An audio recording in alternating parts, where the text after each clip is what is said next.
আসসালামু আলাইকুম। ইবনে Taslima Nasir school and কলেজের পক্ষ থেকে জানাচ্ছি সকলকে স্বাগত। প্রিয় দশম শ্রেণীর শিক্ষার্থীরা, তোমরা কেমন আছো? আজকে তোমাদের একটি লাইভ ক্লাস নিয়ে আমি হাজির হয়েছি। Masum Billah, principal, Ibne Taslima Nasir school and college. তোমাদের আজকের আলোচনার বিষয়বস্তু হচ্ছে তোমাদের রসায়ন বিজ্ঞান বইয়ের একাদশ অধ্যায়।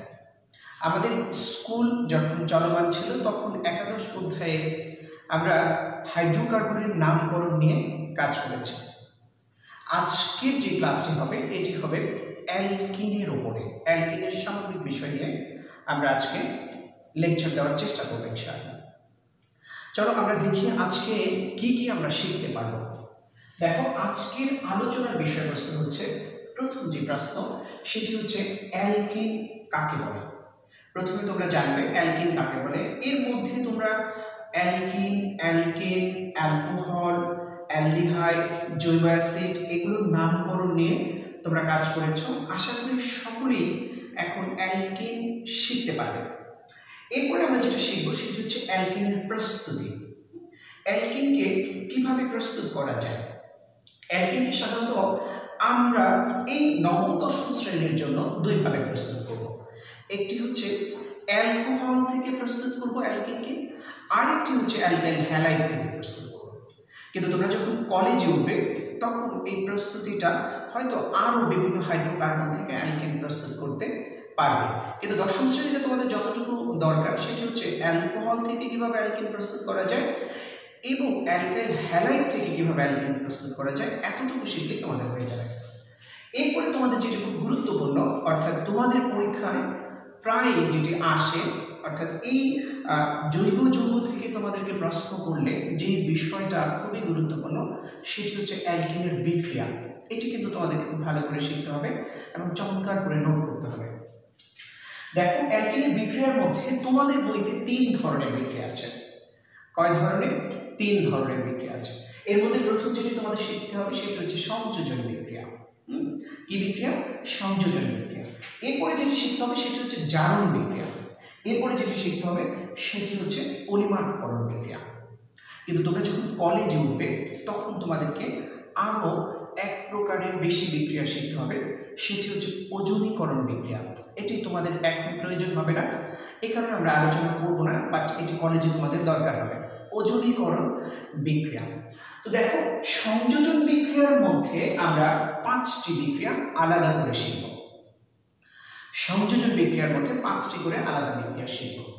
অর্থাৎ অ্যালকিনের 3টা প্রকারের মধ্যে প্রথম যে প্রকারটা আছে সংযোজন বিক্রিয়া, সেখানে আমরা 5টি বিক্রিয়া শিখব। এই 5টি বিক্রিয়ার প্রথম বিক্রিয়া হচ্ছে অ্যালকিনের সাথে হাইড্রোজেনকে কিভাবে সংযুক্ত করা হয়, এটি শিখব।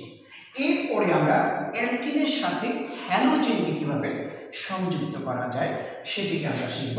এরপরে অ্যালকিনের সাথে কিভাবে পানি সংযুক্ত করা যায় সেটি আমরা শিখব।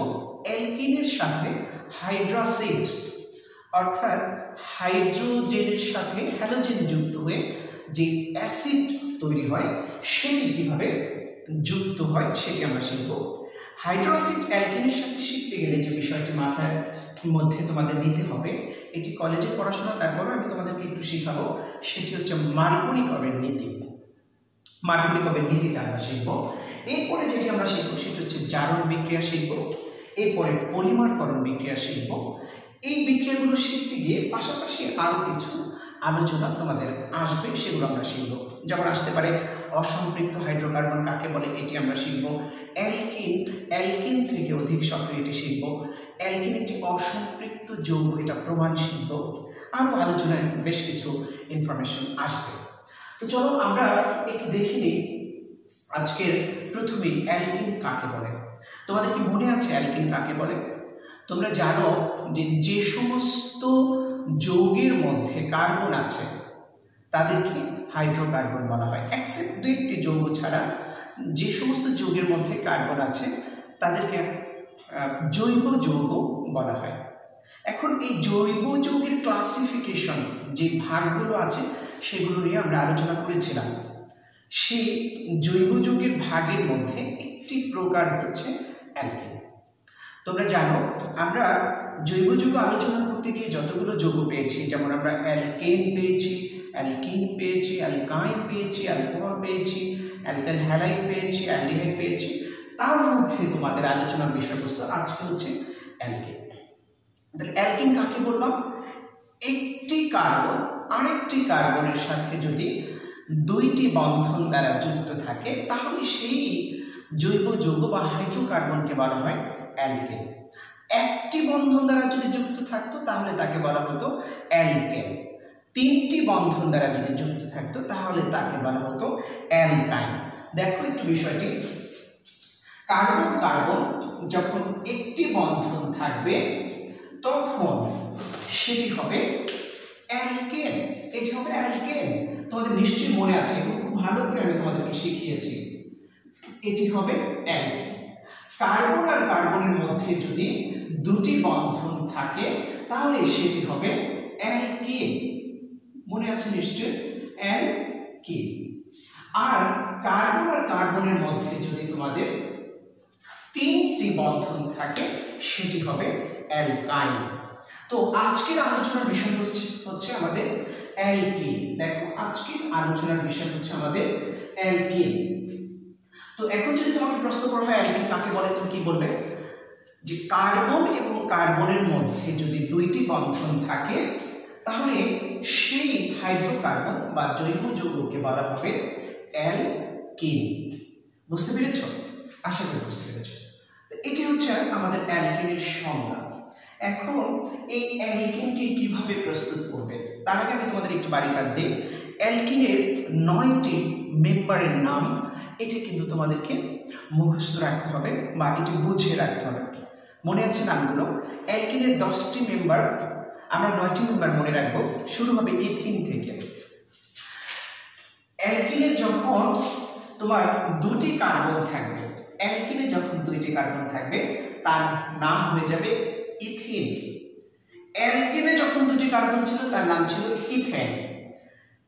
যখন ডাবল বন্ড হয়ে যাবে এবং কার্বন থাকবে দুইটা তখন সেটি হয়ে যাবে ইথিন। এখন যদি 3 কার্বন হয় আর তার মধ্যে একটি ডাবল বন্ড থাকে তাহলে তার নাম হয়ে যাবে প্রোপিন। তাহলে 3 কার্বন থাকলে নাম কি? প্রোপিন। 4 কার্বন থাকলে নাম কি হবে? বিউটেন হচ্ছে অ্যালকেনে, এটি অ্যালকিন হবে বিউটিন। 5 কার্বন থাকলে পেন্টিন, 6 কার্বন থাকলে হেক্সিন, 7 কার্বন থাকলে হেপটিন, 8 কার্বন থাকলে অক্টিন, 9 কার্বন থাকলে ননিন, 10 কার্বন থাকলে ডেকেন। শিখিয়েছি, খুব ভালো করে শিখিয়েছি। আশা করি তোমরা সেই ক্লাসটি মনে আছে তোমাদের। তো এই হচ্ছে আমাদের অ্যালকিনের 9টি মেম্বার। মনে রাখতে হবে কারণ আমাদের বিক্রিয়ায় যেতে হবে। এখনই বিক্রিয়ায় যেতে হলে আমাদেরকে কিন্তু এগুলো একটু মনে রাখতে হবে। তো দেখো আমরা এই অ্যালকিনকে কিভাবে প্রস্তুত করব।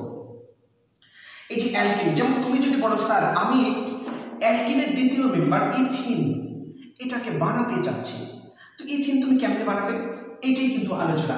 ইথিনকে বানানো যাবে কোথা থেকে? অ্যালকোহল হতে। অ্যালকোহল কাকে বলে মনে আছে? যে সমস্ত জৈব যৌগের OH কার্যকরী মূলক থাকে তারা হচ্ছে অ্যালকোহল। অ্যালকাইল হ্যালাইড কারা? অ্যালকাইল হ্যালাইড হচ্ছে যে সমস্ত জৈব যৌগের মধ্যে হ্যালোজেন, একটি হ্যালোজেন মূলক থাকে। যেমন ধরো আমি একটু দেখাচ্ছি, এটি হচ্ছে তোমাদের ইথেন, এটি হচ্ছে ইথেন। আমি এখানে হাইড্রোজেন দিচ্ছি না, একটু বুঝে নিও। এই ইথেনের যে কোনো একটা হাইড্রোজেনকে যদি তুমি হ্যালোজেন দ্বারা প্রতিস্থাপিত করো, হ্যালোজেন দ্বারা, যেমন এটি হচ্ছে ইথেন, হ্যাঁ, এই ইথেন থেকে তুমি যদি এই হাইড্রোজেনটাকে সরিয়ে এখানে একটি ক্লোরিন বসিয়ে দাও, একটি ক্লোরিন অর্থাৎ একটি হ্যালোজেন বসিয়ে দাও, তাহলে এটা হয়ে যাবে অ্যালকাইল হ্যালাইড। এই অ্যালকাইল হ্যালাইড থেকে আমরা অ্যালকিনকে প্রস্তুত করতে পারব। তাহলে বলো তো অ্যালকিনকে কয়ভাবে প্রস্তুত করা যায়? 2 ভাবে প্রস্তুত করা যায়। একটি হচ্ছে অ্যালকোহল থেকে আর একটি হচ্ছে অ্যালকাইল হ্যালাইড থেকে। তো আমরা এখন যেটা শিখব সেটি হচ্ছে অ্যালকোহল থেকে কিভাবে অ্যালকিন প্রস্তুত করা যায়। দেখো এটি খুবই গুরুত্বপূর্ণ একটি বিক্রিয়া, এটি কিন্তু কলেজেও প্রয়োজন হয় তোমাদের। অ্যালকোহল থেকে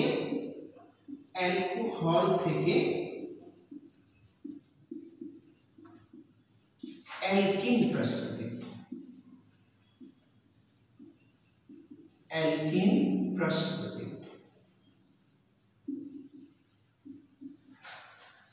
এখন যদি তোমাদেরকে বলা হয় একটি অ্যালকোহলের নাম বলো, প্রথমে যেটি আসে সেটি হচ্ছে মিথানল। এরপর যদি বলি আরেকটি নাম বলো, সেটি হচ্ছে ইথানল।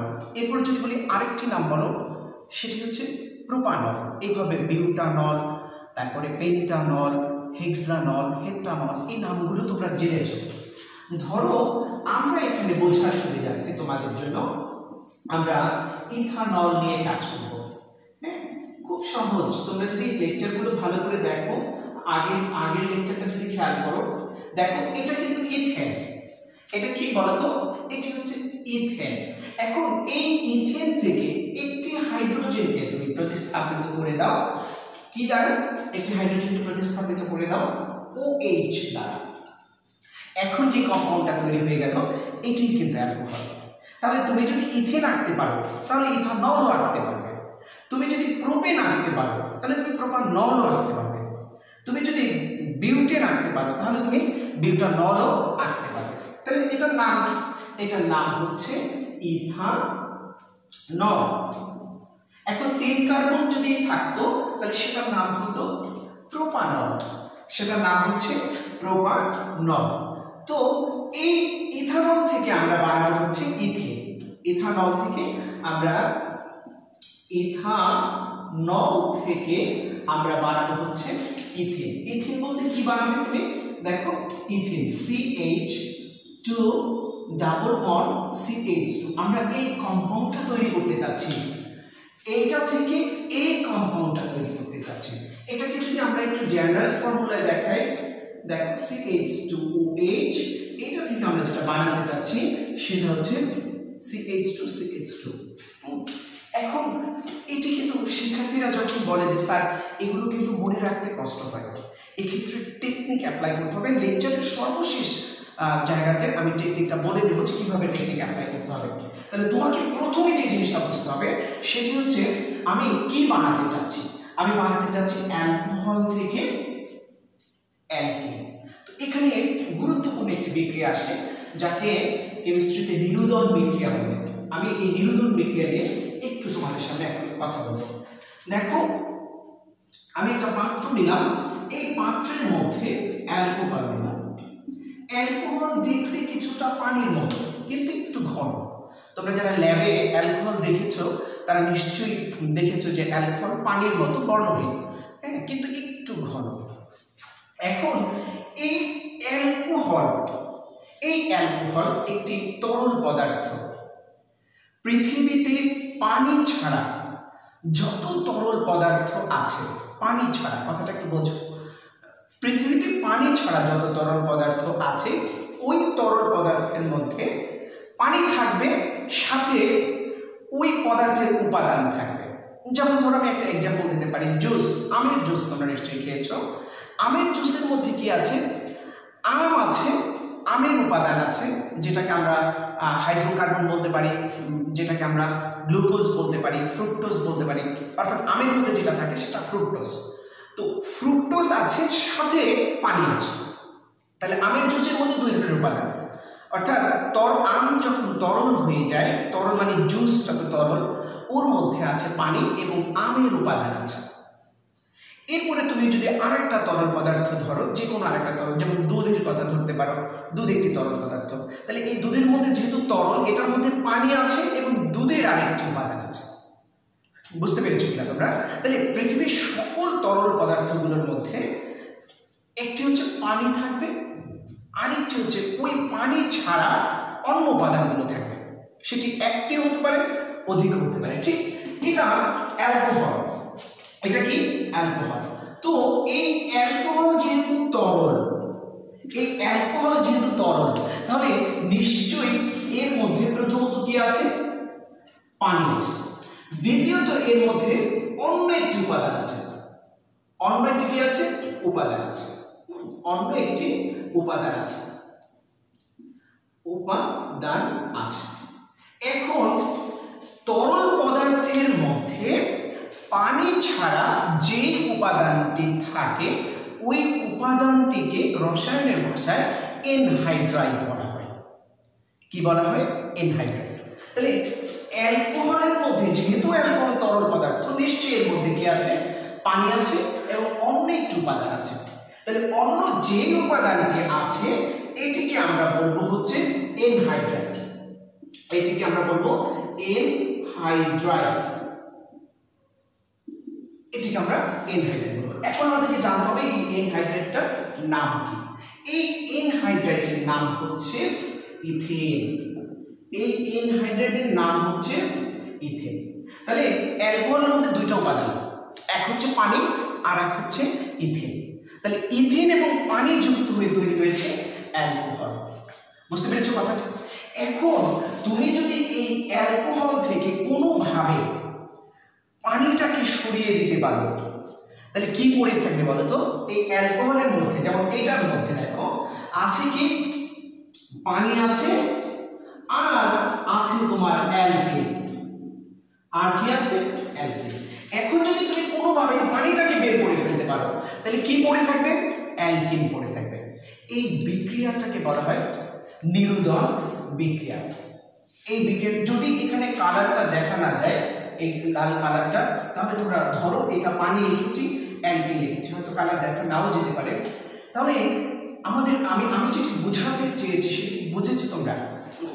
এই অ্যালকোহলের মধ্যে দুটি উপাদান আছে, একটি হচ্ছে পানি আর একটি হচ্ছে এনহাইড্রাইড। সেই এনহাইড্রাইডের নাম হচ্ছে অ্যালকেন। এখন এই এনহাইড্রাইডকে যদি আমরা রাখতে চাই, তাহলে পানিটাকে বের করে ফেলতে হবে। এখন এই অ্যালকোহলের মধ্য থেকে তুমি যদি পানিকে বের করে নিতে পারো, তাহলে যে উপাদানটি থাকবে সেটির নাম হচ্ছে অ্যালকেন।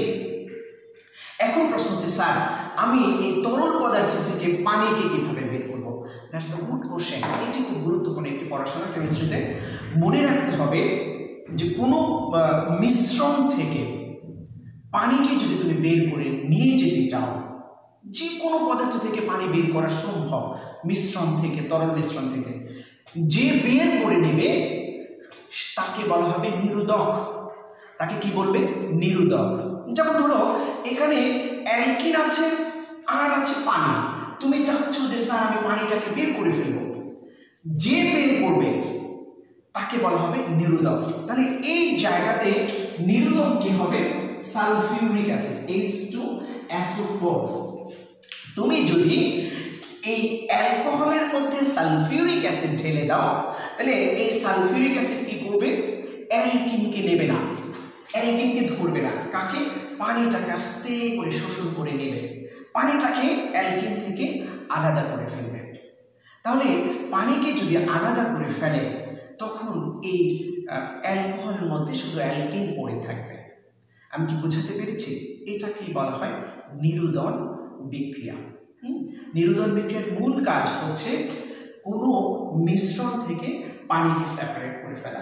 যেমন আমার হাতটা একটু দেখো, এই হাত, আমাদের হাতের যে ত্বক আছে, ত্বকের নিচে কিন্তু পানি আছে। তোমরা জানো রক্তের মধ্যে পানি, হ্যাঁ পানি আছে।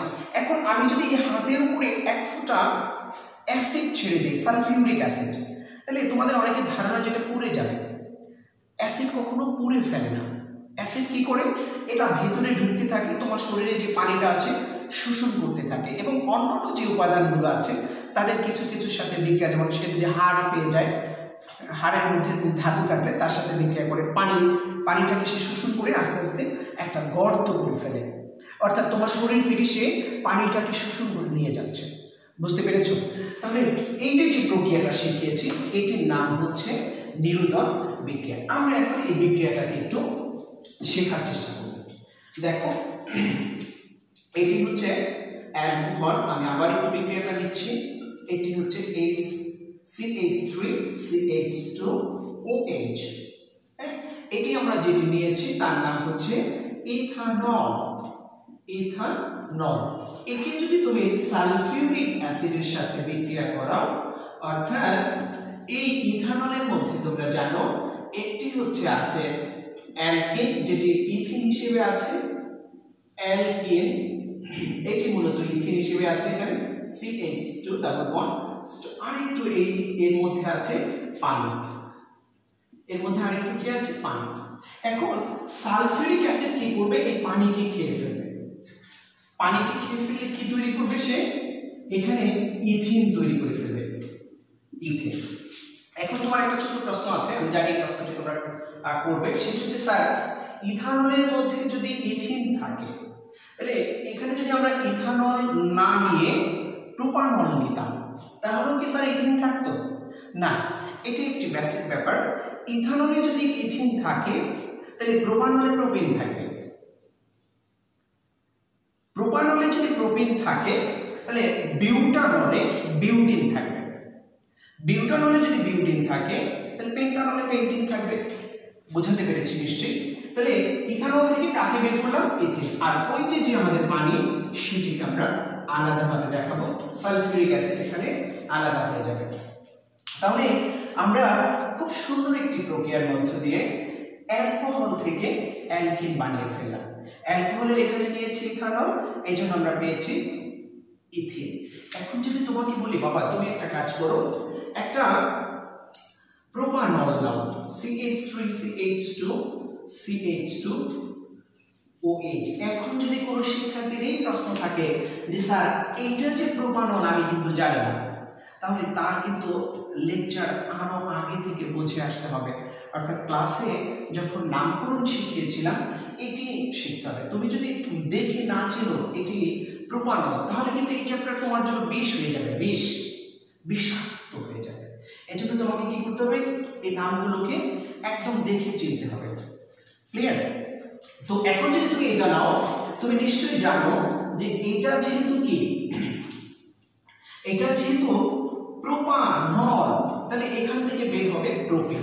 এখন এখানে একটি জটিলতা আছে, আমি সেই জটিলতাটা তোমাদেরকে দেখিয়ে দেব। জটিলতাটা কি? যে স্যার আমরা প্রোপিনকে দুইভাবে, এই প্রোপিনটাকে আমরা দুইভাবে লিখতে পারি। একটি হচ্ছে প্রোপিনটাকে এখানে মধ্যে দেখা যাচ্ছে না বাম দিকে, আমি একটু উপরে লিখি।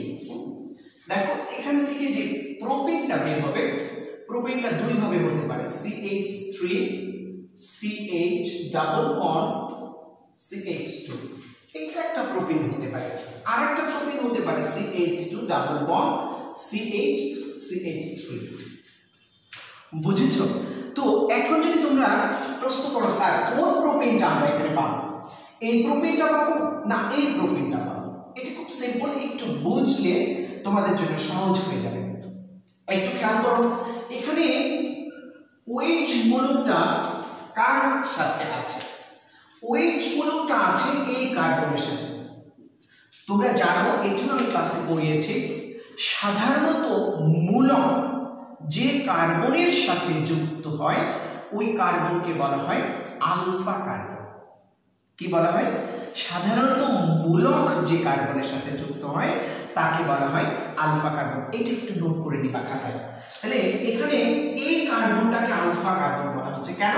কারণ এই কার্বনে OH যুক্ত হয়েছে।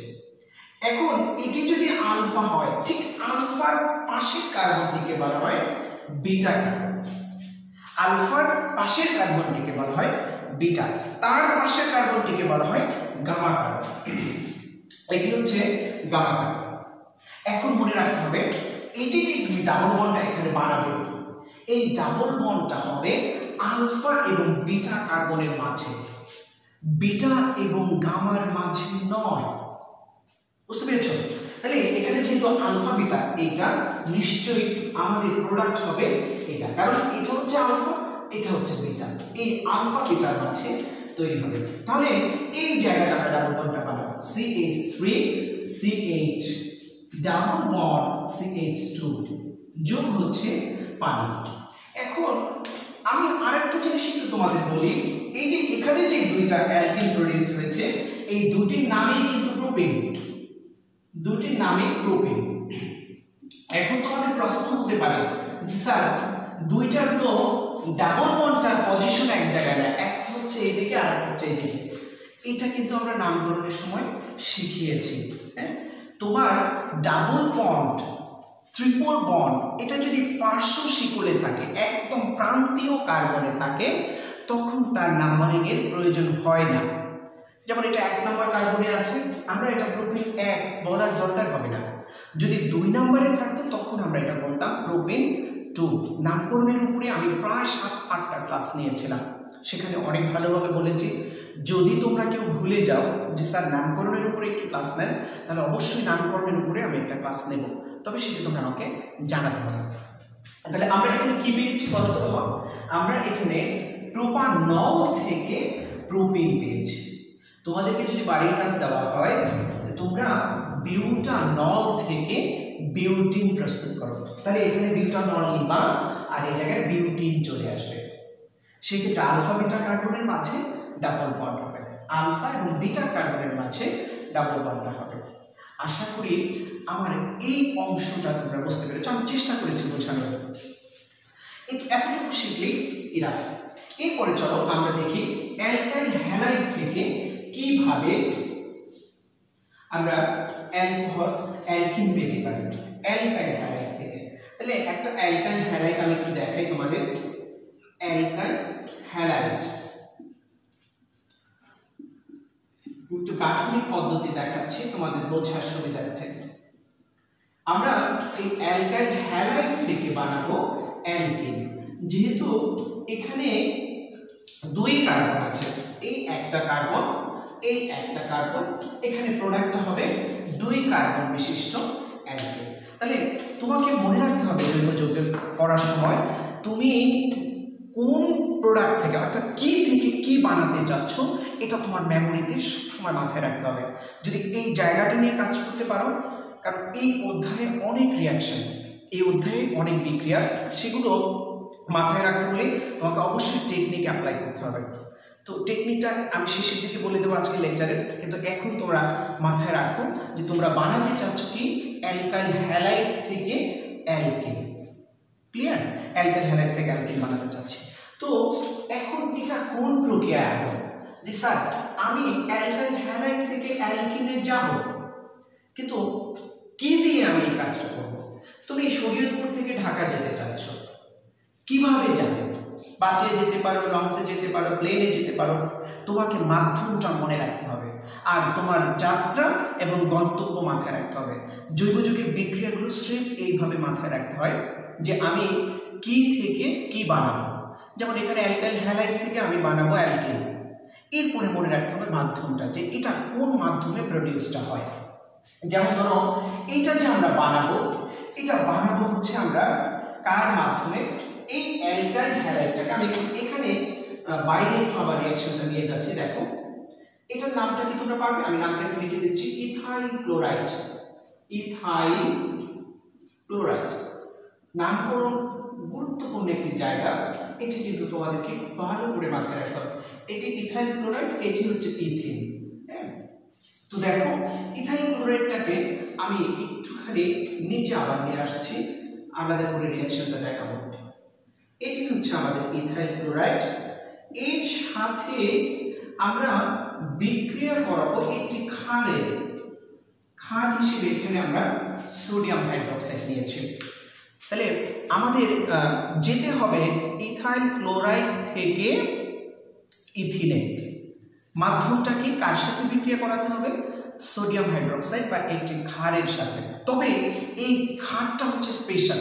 এই ক্ষারটা কি স্পেশাল? কেন স্পেশাল? এই ক্ষারটা হতে হবে অ্যালকোহলীয়, ALC। ক্ষারটা অ্যালকোহলীয় হতে হবে। এখানে তোমাদের বইতে একটু ভুল আছে, ভুলটা তোমরা সংশোধন করিও। এখানে ওরা যে ক্ষারটা নিয়েছে সেটা জলীয়, জলীয় সোডিয়াম হাইড্রোক্সাইড বলা আছে, কিন্তু এটি ভুল। এটি হবে অ্যালকোহলীয় সোডিয়াম হাইড্রোক্সাইড। বুঝছো কিনা তোমরা? আমাদের অ্যালকাইল হ্যালাইড বিক্রিয়া করবে অ্যালকোহলীয় সোডিয়াম হাইড্রোক্সাইডের সাথে। এই বিক্রিয়াটি অনেক গুরুত্বপূর্ণ একটি বিক্রিয়া। কলেজে গেলে তোমরা এই বিক্রিয়ার উপরে অনেক বেশি কাজ করবে। কেন? কারণ সেখানে SN1 SN2 nucleophilic substitution 1 nucleophilic substitution 2 এই জাতীয় দুটো বড় বিক্রিয়া করতে হয়। সেখান থেকে কিছু ধারণা আমি তোমাদের আজকে দিয়ে দেব, তোমরা একটু গুরুত্বের সাথে দেখো। তাহলে আমাদের এটা হচ্ছে অ্যালকাইল হ্যালাইড আর এটা হচ্ছে সোডিয়াম হাইড্রোক্সাইড, মাধ্যম কি অ্যালকোহলীয়। এখন প্রশ্ন হতে পারে স্যার অ্যালকোহলীয় মাধ্যম কেন? এই প্রশ্নের জবাবটা আমি একটু পরে দেব। আমরা এই বিক্রিয়াটা করব এখন। তো এই বিক্রিয়ার প্রোডাক্টটা কি আসবে দেখো, এই বিক্রিয়া যে প্রোডাক্টটা আসবে এখানে এই যে সোডিয়ামটা আছে, এই সোডিয়াম তোমরা জানো যে এখানে সোডিয়ামটা আছে প্লাস অবস্থায়, সোডিয়ামটা কি অবস্থায় আছে, প্লাস অবস্থায় আছে। আর এই জায়গায় যে ক্লোরিনটা আছে, এই ক্লোরিনটা আছে কিছুটা মাইনাস অবস্থায়, এটাকে আংশিক প্লাস আংশিক মাইনাস করে। এরা দুজন এখান থেকে চলে যাবে ও প্লাস অবস্থায় ও মাইনাস অবস্থায়। ও যখন মাইনাস অবস্থায় যায় তখন যাওয়ার সময় এই যে হাতটা আছে, হাত নিয়ে চলে যায়, হাতটা নিয়ে চলে যায়, অর্থাৎ এখান থেকে এই পার্টটুকু সে বের করে নিয়ে যাবে আর এখান থেকে এটা চলে যাবে। তোমাদেরকে একটু বোঝানোর জন্য, বোঝার সুবিধার্থে এভাবে বোঝাচ্ছি, এটা আসলে একটু ভিন্নভাবে বোঝালে ভালো হয়, কিন্তু তোমরা যদি দ্রুত বুঝতে পারো। তাহলে আমাদের প্রোডাক্টটা কি আসবে এখানে, NaCl। সোডিয়াম এবং ক্লোরিনটা এখান থেকে বের হয়ে গেল, সোডিয়াম ক্লোরিন বের হয়ে সোডিয়াম ক্লোরাইড প্রডিউস করলো। কিন্তু এখানে যেটা বোঝার বিষয় সেটা হচ্ছে ক্লোরিনটা যাওয়ার সময় তার সমস্ত সম্পদ নিয়ে বের হয়ে গেছে। সম্পদ বলতে এখানে যে ইলেকট্রনটা ছিল সেই ইলেকট্রনগুলো নিয়ে তারপরে চলে গেছে। আর সোডিয়ামটা যাওয়ার সময় কিছু নিয়ে যেতে পারে নাই, সোডিয়াম প্লাস অবস্থায় গেছে, আর ক্লোরিন যাওয়ার সময় সবকিছু নিয়ে সোডিয়াম ক্লোরাইড, অর্থাৎ সোডিয়ামের ইলেকট্রন ছিল না, ক্লোরিন বেশি করে ইলেকট্রন নিয়ে তাদের মধ্যে সোডিয়াম ক্লোরাইড বানিয়ে ফেলল। এখন ওর অবস্থাটা দেখেছো, এই জায়গায় তার একটা হাত থাকার কথা, সেটা যেহেতু নাই, তাহলে এখানে একটা প্লাস তৈরি হয়ে গেছে, ঠিক না? এখানে একটা প্লাস তৈরি হয়েছে না, অবশ্যই প্লাস তৈরি হবে, যেহেতু তার হাত নাই। এখন এই যে বেচারা আছে সে কিন্তু মাইনাস অবস্থায় আছে, সে মাইনাস অবস্থায় আছে। এখন কি হবে, এখন যেটা হবে গুরুত্বপূর্ণ একটা ব্যাপার দেখো, এখন এখানে যে জিনিসটা হবে, ও এই যে মাইনাসটা আছে ওর একটা প্লাস দরকার, ওর একটা প্লাস দরকার। হ্যাঁ, তো ও কি করবে, এই যে এখানে যে প্লাসটা আছে তার পেছনে যে বিটা কার্বনটা আছে, এটাকে তোমরা জানো বিটা কার্বন বলে, এটাকে বিটা কার্বন বলে, আর এটাকে আলফা কার্বন বলে। আলফা কার্বন কাকে বলে, যে কার্বনের সাথে মূলক যুক্ত থাকে তাকে আলফা কার্বন বলে। তাহলে এই বিটা কার্বন থেকে দেখো, বিটা কার্বনের সাথে 1 2 3টা প্রোটন আছে, মোট 3টা প্রোটন আছে। 3টা প্রোটন থেকে যে কোনো একটা প্রোটন, এটা হতে পারে, এটা হতে পারে, এটা হতে পারে, আমরা বোঝার সুবিধার্থে ওকে দেখাচ্ছি। এই প্রোটনটা, এটা প্রোটন আকারে, প্রোটন কেন বলছি এখানে স্যার, আপনি হাইড্রোজেনকে কেন প্রোটন বলছেন?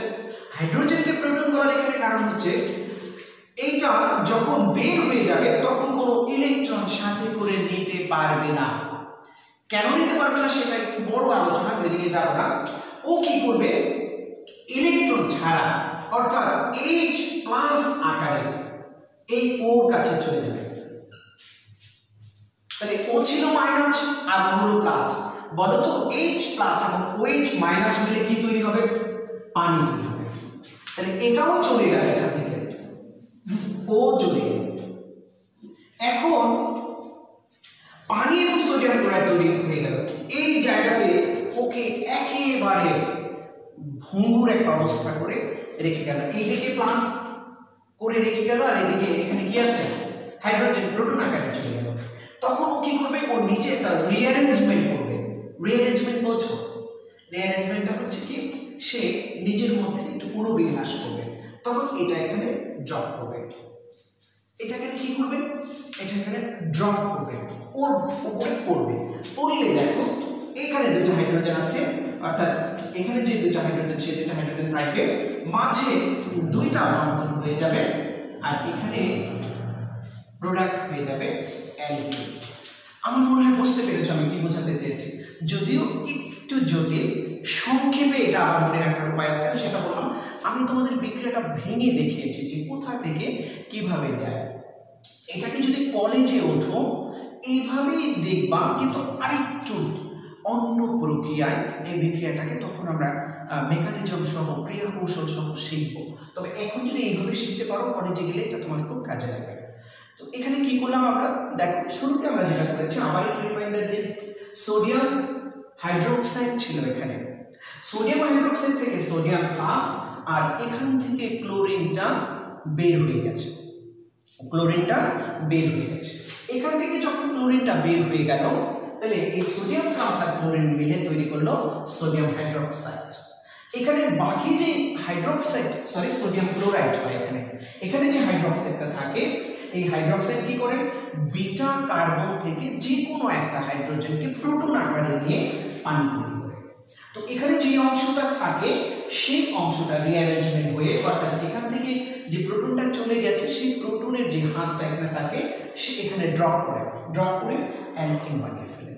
তাহলে আমরা অ্যালকাইল হ্যালাইড অর্থাৎ ইথাইল ক্লোরাইড থেকে ইথিন বানিয়েছি। এখন যদি তোমাকে প্রশ্ন করা হয় যে প্রোপাইল ক্লোরাইড থেকে তুমি প্রোপিন বানাও, আমি সেই বিক্রিয়াটা একটু দেখাচ্ছি তোমাদের। এখানে প্রত্যেকটা বিক্রিয়া কিন্তু তোমাদেরকে নোট করে ফেলতে হবে, নোট করাটা খুবই জরুরি। দেখো প্রোপাইল ক্লোরাইড, আমি একটু প্রোপাইল ক্লোরাইডটা নিচ্ছি। দেখো এটা হচ্ছে আমাদের প্রোপাইল ক্লোরাইড, এর সাথে বিক্রিয়া করবে কে, সোডিয়াম হাইড্রোক্সাইড, অবশ্যই AlC তোমাদের এখানে লিখতে হবে।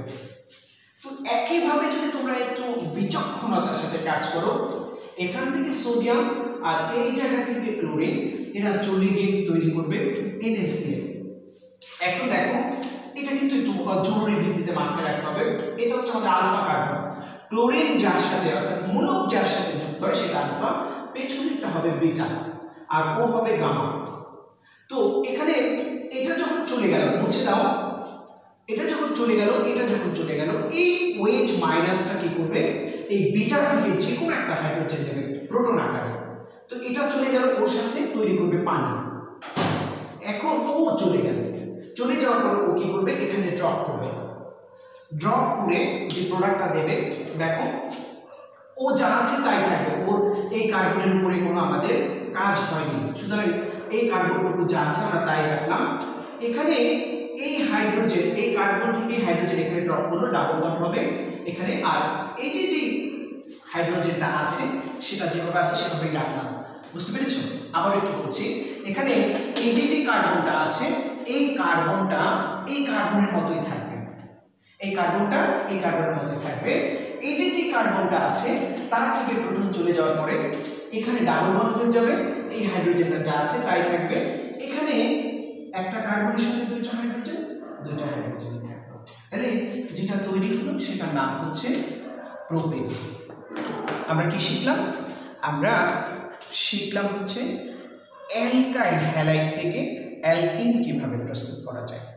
তো এখন আসো আমি একটু সিম্পলি তোমাদেরকে এই বিক্রিয়াটা একটু দেখাই। নরমালি তোমাদের একটু মাথায় রাখতে হবে, যেমন তুমি যদি এটিকে এইভাবে দেখাও CH3 CH2 Cl যোগ হচ্ছে NaOH, এটা যদি হয় AlC মাধ্যম, তাহলে এখানে এই যে এটা চলে গিয়ে এটা চলে যাবে, হ্যাঁ, তৈরি করবে NaCl। আমি নিচে দেখাচ্ছি একটু বোঝার সুবিধার্থে। আর এই OH এই বিটা থেকে একটা হাইড্রোজেন নিয়ে যাবে, তৈরি করবে পানি, সাথে এখানে যত কার্বন আছে মনে রাখবা তত কার্বন বিশিষ্ট একটি অ্যালকিন তোমরা এখানে পাবে। এই হচ্ছে এটার জেনারেল একটা বিক্রিয়ার মাধ্যম। এখন তোমাদেরকে এইভাবে অ্যালকাইল হ্যালাইড থেকে অর্থাৎ অ্যালকাইল হ্যালাইড থেকে অ্যালকিন যখন বানাবে, মেম্বার চেঞ্জ করে বিক্রিয়াটা তুমি বাসায় নিজে প্র্যাকটিস করবে। যেমন এখানে আমি ইথাইল ক্লোরাইড থেকে ইথিন বানিয়েছি, তুমি বাসায় প্রোপাইল ক্লোরাইড থেকে প্রোপিন বানাবে, বিউটাইল ক্লোরাইড থেকে বিউটিন বানাবে। এইভাবে বানিয়ে বিক্রিয়াগুলো দেখবে। যদি কোথাও কোনো প্রবলেম হয় আমাকে একটু জানাবে।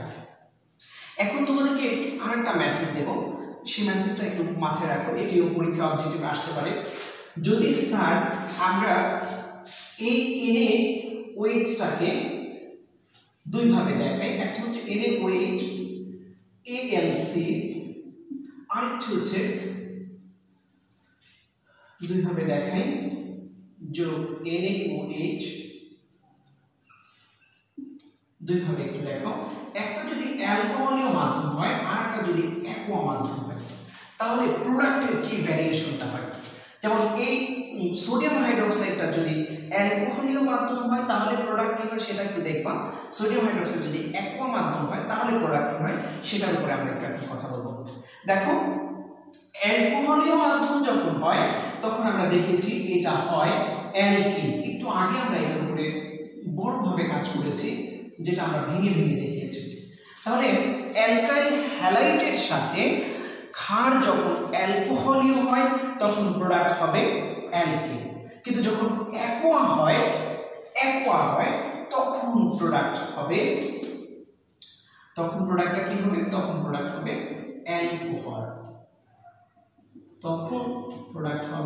অ্যালকোহল। আমার মনে হয় এবার তোমরা বুঝতে পেরেছো। তখন প্রোডাক্টটা কি হবে? তখন প্রোডাক্টটা হবে অ্যালকোহল। তাহলে এই যে এটা হচ্ছে পার্থক্য। যখন এই সোডিয়াম হাইড্রোক্সাইডটা ALC আকারে ব্যবহার হয় তখন এই প্রোডাক্টটা হয়ে যায় অ্যালকিন, আর যখন এই সোডিয়াম হাইড্রোক্সাইড অ্যাকোয়া মাধ্যমে হয় তখন এটা হয়ে যায় অ্যালকোহল। এখানে মাধ্যমটা যখন অ্যালকোহলীয় হয় তখন ডান দিকে অ্যালকোহল প্রোডাক্টে বাধা দেয়, তখন এই বিক্রিয়াটা হয়ে যায় বিটা এলিমিনেশন বিক্রিয়া, যেটি একটু আগে আমরা বলেছি। আর যখন অ্যাকোয়া হয় তখন এটা অ্যালকোহল হয়ে যায়, এটা হয় প্রতিস্থাপন বিক্রিয়া। এর আগে আমি তোমাদেরকে নিউক্লিওফিলিক সাবস্টিটিউশন 1, নিউক্লিওফিলিক সাবস্টিটিউশন 2 বলেছিলাম। এই ক্ষেত্রে কিন্তু সেই বিক্রিয়াটা ঘটে অ্যাকোয়া মাধ্যমে, এই ক্ষেত্রে সেই বিক্রিয়াটা ঘটে। আর অ্যালকোহলীয় মাধ্যম হলে এটাকে বলা হয় বিটা এলিমিনেশন 1, বিটা এলিমিনেশন 2। এটি কলেজে পড়াশোনা, তারপর একটু ধারণা দিলাম। এখানে প্রতিস্থাপন বিক্রিয়া হয়, এখানে অপসারণ বিক্রিয়া হয়। এটা একটু মাথায় রাখার চেষ্টা করলাম। এখানে কি বিক্রিয়া হয়? প্রতিস্থাপন। এই প্রতিস্থাপনকে দুই ভাগে ভাগ করি আমরা, যেটা তোমরা কলেজে গেলে পাবা SN1 আর এটা হচ্ছে SN2। আর এটা হয় অপসারণ বিক্রিয়া, যেটি তোমরা কলেজে গেলে পাবা অপসারণ বিক্রিয়া, যেটা হবে এলিমিনেশন 1 আর একটা হবে এলিমিনেশন 2। এর লেকচারের শুরুর দিকে আমি এই অংশটার কথা বলেছিলাম, ওখানে একটু ভুল হয়েছে, এটা তোমরা সংশোধন করে নিবা। এটা হচ্ছে যখন অ্যালকোহলীয় মাধ্যমে হবে তখন হচ্ছে SN1 SN2 বিক্রিয়া হবে, আর যখন অপসারণ মাধ্যম অর্থাৎ অ্যালকোহলীয় মাধ্যম হলে অপসারণ বিক্রিয়া হবে, অ্যাকোয়া মাধ্যম হলে প্রতিস্থাপন বিক্রিয়া হবে। অবজেক্টিভে কিন্তু আসতে পারে যে এরকম আসবে যে অ্যালকাইল হ্যালাইড নিয়েছো, সাথে সোডিয়াম হাইড্রোক্সাইড অ্যাকোয়া দিয়ে দিয়েছে, এখন প্রোডাক্টে এটাও আছে এটাও আছে, তাহলে উত্তরটা কি হবে? এটা হবে। আবার এরকম আসতে পারে অবজেক্টিভে অ্যালকাইল হ্যালাইড এইটাই আসছে পরীক্ষায়, এটা নিয়েছো, সোডিয়াম হাইড্রোক্সাইডের অ্যালকোহলীয় দিয়েছে, সেক্ষেত্রে এটা অপশনে থাকবে এটা অপশনে থাকবে, তোমাকে কিন্তু খুঁজে বের করতে হবে। আশা করি বুঝতে পেরেছ যে আমি আসলে কোন অংশটা নিয়ে তোমাদের কাজ করেছি। এটি হলো তোমাদের আজকের কি বিক্রিয়া? আমরা অপসারণ বিক্রিয়া এবং প্রতিস্থাপন বিক্রিয়া নিয়ে কথা বলেছি, এবং পাশাপাশি আমরা অ্যালকিনকে দুইভাবে প্রস্তুত করেছি। বাকি যে অংশটি আছে সেটি কমপ্লিট করতে গেলে আজকের লেকচারটি অনেক বড় হয়ে যাবে। আমি আজকে একটি ডেমো ক্লাস দিলাম অনেকদিন পরে, তোমাদের যদি ক্লাসটি ভালো লাগে অবশ্যই জানাবে, পরের অংশটুকু আমি কভার করব। এখানেই শেষ করছি আজকে, ভালো থাকবে, আসসালামু আলাইকুম।